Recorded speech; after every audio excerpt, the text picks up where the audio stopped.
বুঝো নাই না? আচ্ছা আচ্ছা, তোমার শিক্ষা আছে, আমার ক্ষমতা আছে। তোমার কিছু মানুষ আছে, আমার তার চাইতেও বেশি আছে। অতখানি একটা মায়ারে বাঁশি বাজাইয়া শোনানোর লাইগা কি বলছে সে তোমারে? একদম পোলাপানের মতন করলেন আপনি। জানি তো আমার সামনে একটু লজ্জা হয়। আরে আমার বউরে নিয়ে যে পালাই গেছিলা, সেইটা তো অনেক আগের কথা।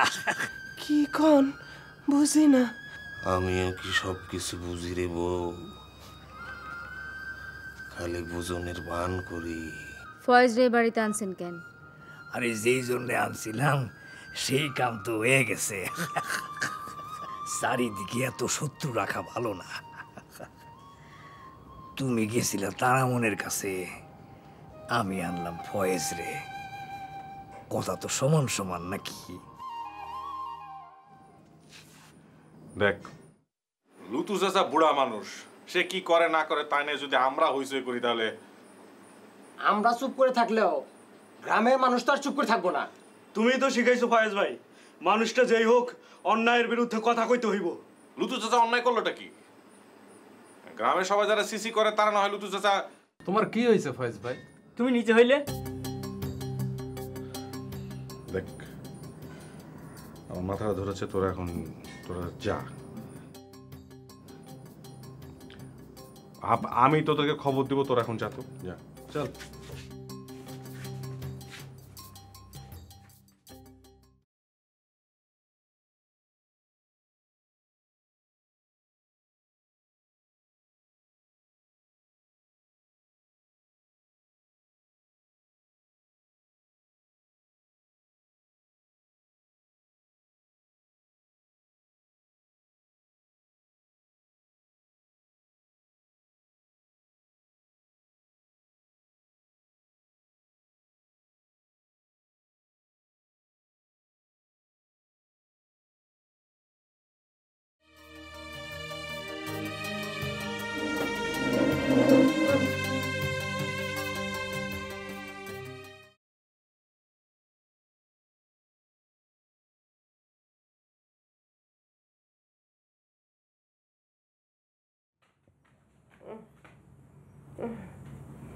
খুঁজা পান না বুঝি? আমারে কইতেন কি খোঁজেন আপনি? একবার যদি বিছানা চাইরা উঠতে পারতাম, আপনারাই পয়সা দিতাম। আজকে বাইরে না গেলে হয় না।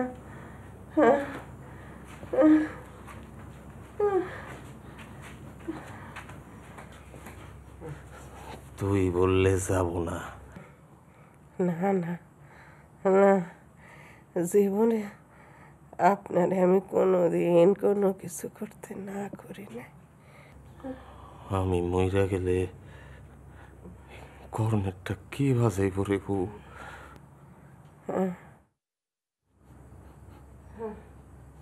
তারা মন শিখতে রাজি হইছে, বড় শক্ত কাম। তয় কেন জানি মনে হইছে তোরে সারা কাউরে বুঝাইতে পারবো না রে বউ। যেই দিন থেকে এই লুতুর হাতে পাপ লাগছে, সেই দিন থেকে বাঁশির সুর সুইটা গেছে রে বউ। তুই মইরা যাবি, আমি মইরা যাব, কেউ জানতে পারবো না। এই লুতুর হাতে কত মানুষের রক্ত,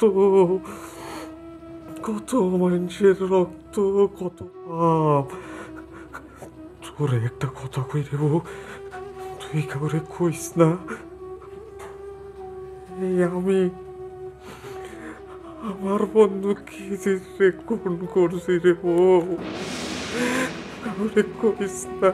সম্পার বাপ কি রে চেয়ারম্যানের কথায় আমি কোন করছি।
চলে যাও নাকি?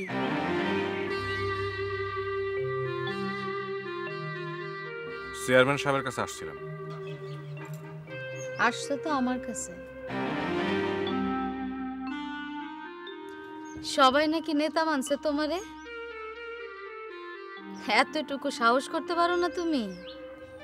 আমি আসলে রোকসানারে ভুলতে পারো না। কাল একটা বার জানতে চাইলে না কেমন আছি আমি? ভালো নাই, বুঝতে পারছি। তাই বুঝে আবার ভাগায় নিতে আসছো? একদিন চেয়ারম্যানের বউ হতে চাইছো তুমি, এখন চাইলেও তুমি আবারও সাধারণ মানুষ হইতে পারো না। কেন আসছিল আমার কাছে?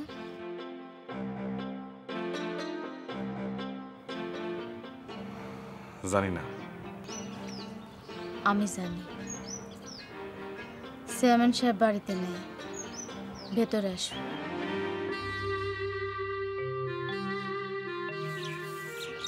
আসো।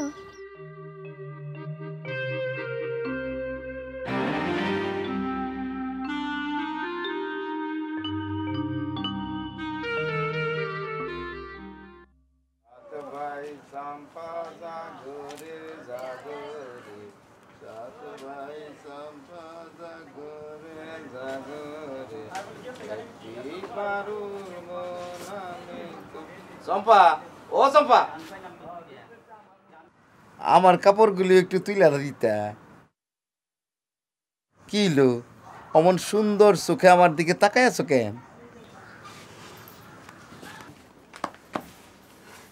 বাপের জমিদারি পাইছো এটা? আবার কি হলো? বাপে কি আমার তোমার চাকর হিসাবে রাইখে গেছিল? আরে সর্বনাশ, দেমাগ দেখায়। স্বামীর পদতলে কি? আগে কও তুমি এই বাড়ি ছেড়ে যাইবা কবে? কার যে বাড়ি ছাইরা যাওন লাগে কে জানে। কি কও তুমি? জোর কইরা ঝগড়া করতে যাও কেন? স্বামী স্ত্রীর মধ্যে সম্পর্কটা হইল ভালোবাসা। কেন ভালোবাসার জায়গা বুঝি ফুরায় গেছে? অনসন পরে লাগবো কেন? তোমার কবিরাজ বুঝি নতুন ওষুধ বাতলাই দিছে, বলছে যে ঘরের বৌজিদেরও।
একা ফেলাইয়া চইলা গেলেন।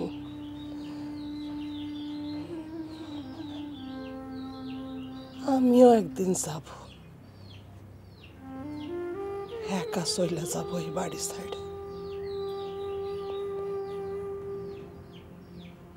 তখন আপনি কত বলবেন,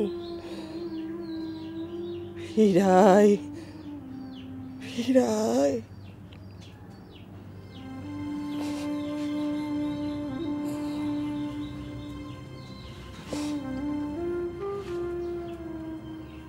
আমি রাগ কইরা থাকবো,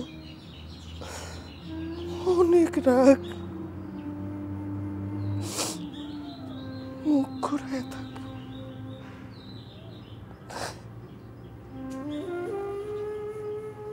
রাগ কইরা থাকলে আমার খুব কষ্ট হয়। আমি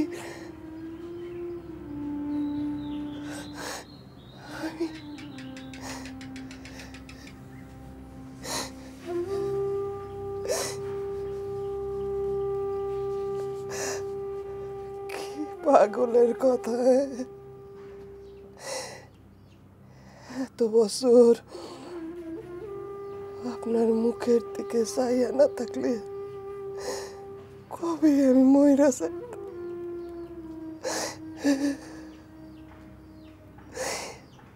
আমি মইরা গেলেও এক চোখে আপনারে দেখব।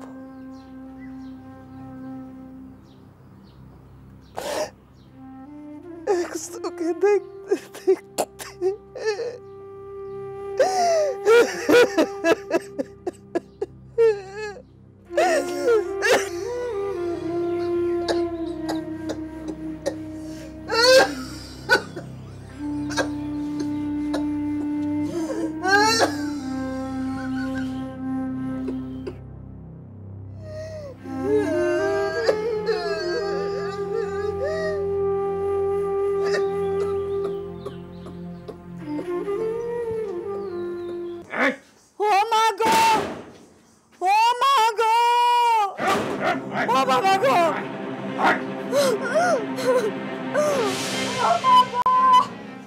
তেল বাসে তোমার না, তেল বাসে।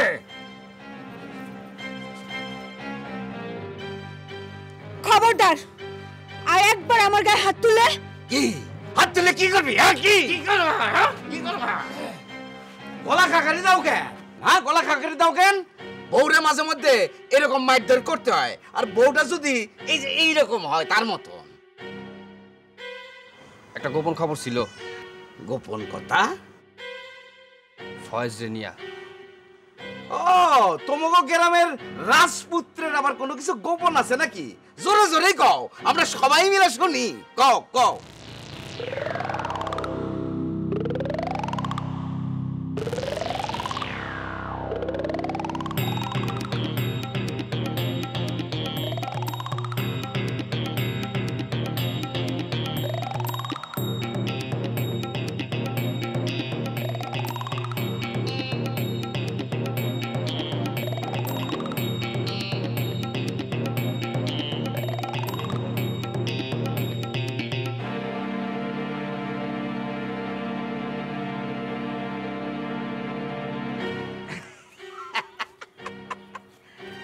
গেছিলেন নাকি?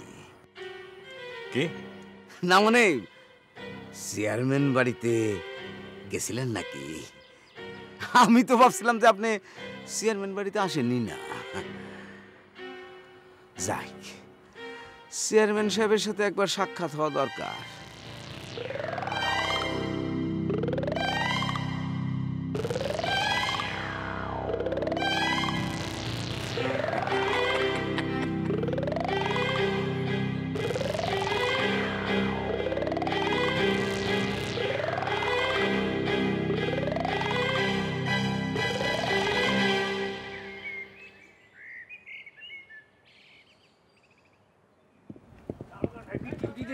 নাকি? আচ্ছা ঠিক আছে, যান তাহলে। আমরা এখানে তো অপেক্ষা করি, ডিউটি ছেড়ে আসেন। আপনি তো দেখি একটা ফালতু লোক। জি। আবার বলে জি, খোঁজ খবর রাখেন কিছু? খোঁজ তো একটা পাইছিলাম। আমার মাথা, ঢাকা থেকে বড় সাহেব আসতেছে, জানেন কিছু? তাই নাকি? এই তোরা জানিস কিছু? হ্যাঁ, কবে? কবে আবার? আজকে, এক্ষুনি। এদিকে আপনারে খুঁজে পাওয়া যাচ্ছে না। বড় সাহেবের থাকার জায়গার ব্যবস্থাটা পর্যন্ত করতে পারেনি এখনই। আবার হাসতেছেন কেন? আরে এইদিকে তো ভালো বাংলো টাংলো কিছু নাই। তাহলে? তাইলে আর কি, বড় সাহেবরে এখন আপনার বাড়িতে নিয়ে তুলতইব।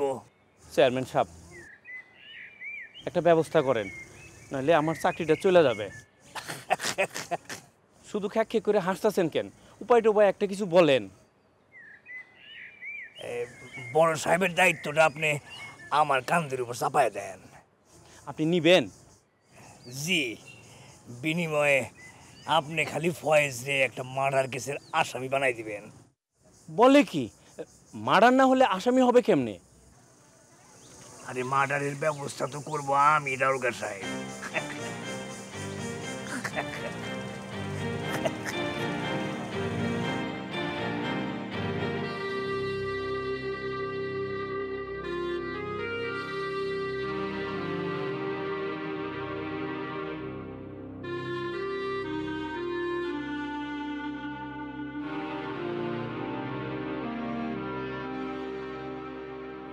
অদ্ভুতভাবে গত দিনটা আমার কাছে ধরা দিল। বাইরে থেকে কেউ না জানলেও ভেতরে ভেতরে আমি তো জানতাম কি ভীষণ প্রতীক্ষা ছিল আমার। কাল দিনের শুরুতেও বুঝতে পারিনি এমন একটা কিছু ঘটবে। এমনকি সেদিনের শেষ পর্যন্ত বিশ্বাস করে নেওয়াটা ছিল আমার জন্য খুবই অস্বাভাবিক।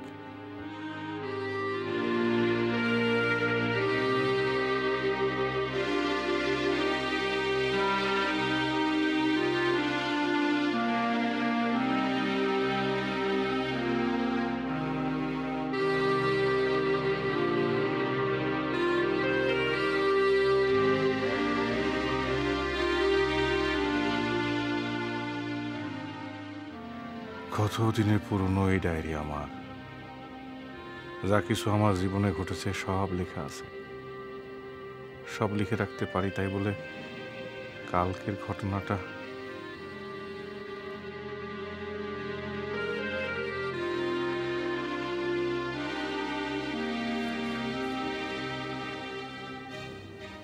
তাহলে রোকসানা ঠিকই বলেছিল। এটাই চেয়েছিলাম আমি। এতগুলো ছেলে আমাকে বিশ্বাস করে দিনের পর দিন আমার সাথে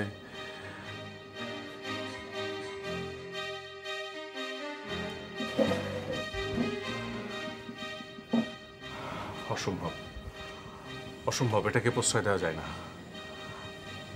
না, চেয়ারম্যানের বাড়ি না, না, রোকসানার সামনে আর কিছুতেই আর কখনোই